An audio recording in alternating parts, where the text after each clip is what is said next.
Good morning, Facebook friends and church family. Sitting here in the office, we're going to share a few more thoughts from Ezra this morning with our light for the day. And so we've looked at how there's a phrase in the book of Ezra, the good hand of God was upon Ezra. 6 times it's mentioned, and we've looked at 4 of those times. We saw that in the first devotion I showed you why God's hand was on his life, and then we've been looking at the effects or the evidences of God's hand being on Ezra's life. And so we looked at number 1, there was sympathy from authorities. In other words, the authorities gave favor to Ezra in the journey back. There was number 2, safety on life's journey is another evidence that God's hand's on your life. Thirdly, he was strengthened for the task. And then there was a source of help that God provided in chapter 8 and verse 18. Today we're going to give you the last 2. And so they come to the river Ahava in verse 21 of chapter number 8.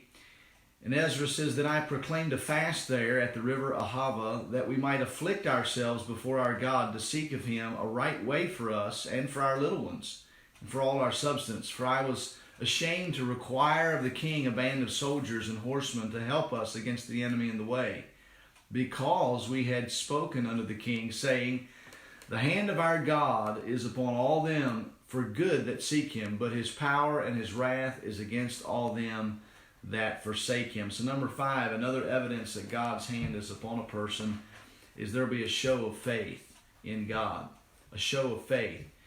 Here the Bible uses this word, they afflicted themselves. And then what that word means is he abased himself, or he chastened himself before the Lord. There was a humility or a submission to God, and they sought God, specifically in this verse, in this passage, for protection.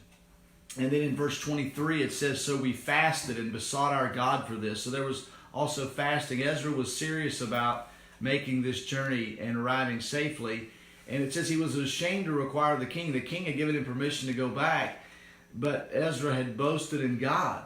Ezra had told the king, this pagan king, about God being an all-powerful God and how his hand was upon them that sought him and so forth. And so he did not want to boast in an all-powerful God and then say, "Oh, by the way, can you give us some soldiers, because maybe our all-powerful God can't protect us." And so this was a show of faith in Ezra's behalf and a testimony before the world that God Almighty can not only provide and prove himself, but he can protect us in life's journey. And so how's your faith today? Are you daily trying to display and show faith before the world? And so there was a show of faith. And then the 6th evidence is there was specific answers to prayer. 12 days went by from verse 21. And so when we come down to verse 31, it says, "Then we departed from the river of Ahava on the 12th day of the first month to go to Jerusalem.